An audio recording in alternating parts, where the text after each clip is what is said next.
Assalamu alaikum warahmatullahi wabarakatuh. This is me Simran and you're watching Islamic Simran. Bismillah Rahman Rahim. In the name of Allah, the most gracious and the most merciful. The topic for today is how to protect ourselves from zina. I ask you, how do you protect yourself from zina?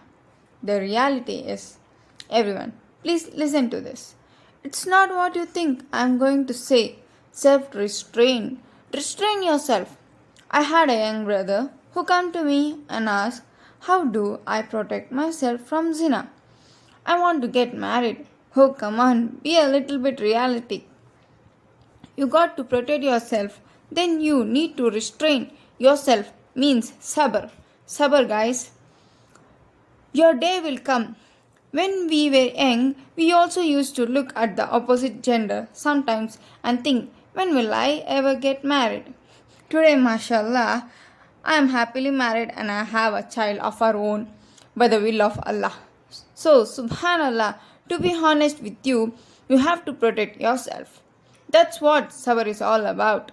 The reward you are going to get is for abstaining from prohibition. That's the reward.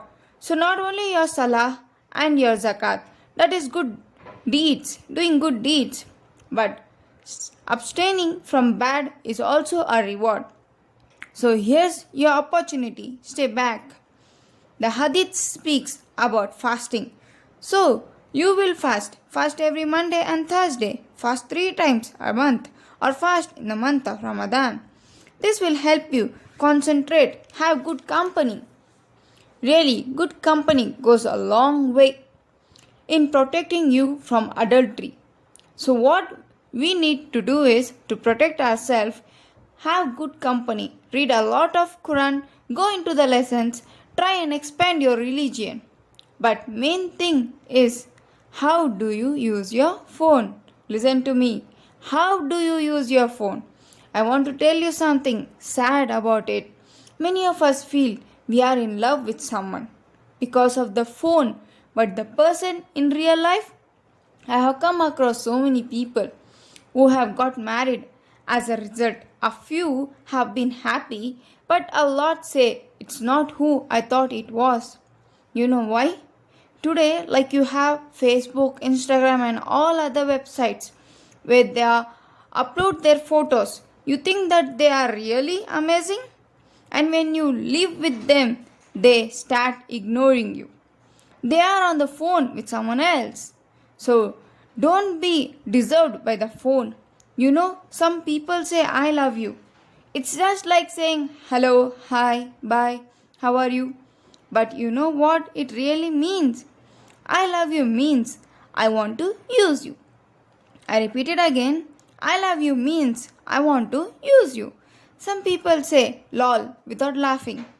Lol, LOL, lol. They say, but without laughing. Then they can even say, I love you without loving. It's so simple.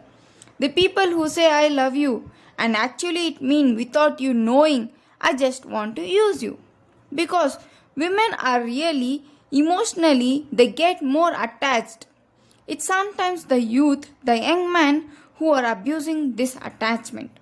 So be careful. Abstain to be strict on yourself. You fast, you have good company, and you try and engage in more acts of worship. So go out and become a volunteer in NGOs. Help them.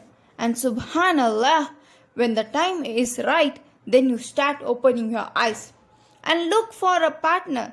I have one statement for a lot of my brothers and sisters who are not married.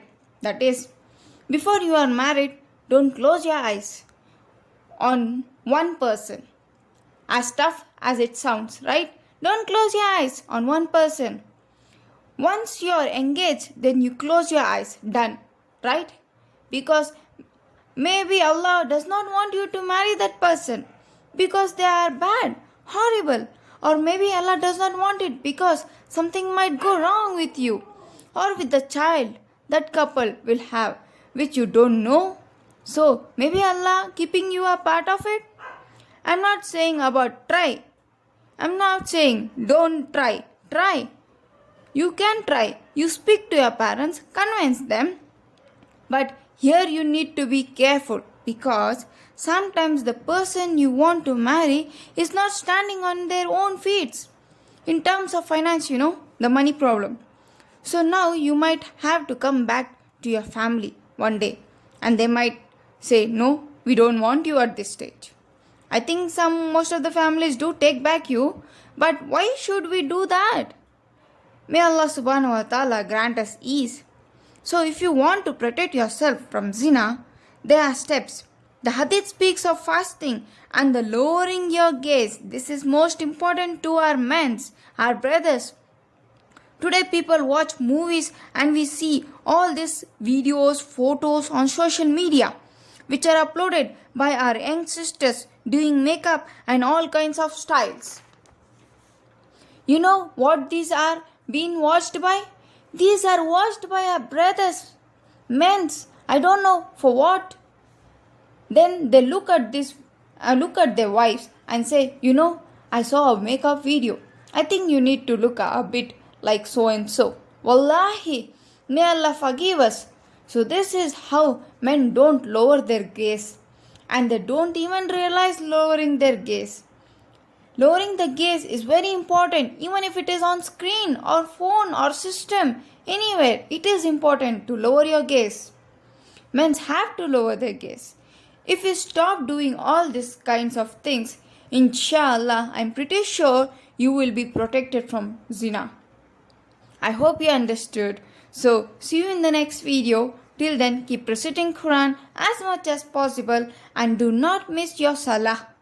May Allah grant us peace and Jannah. Ameen summa ameen. Jazakallahu khairan. Allah Hafiz.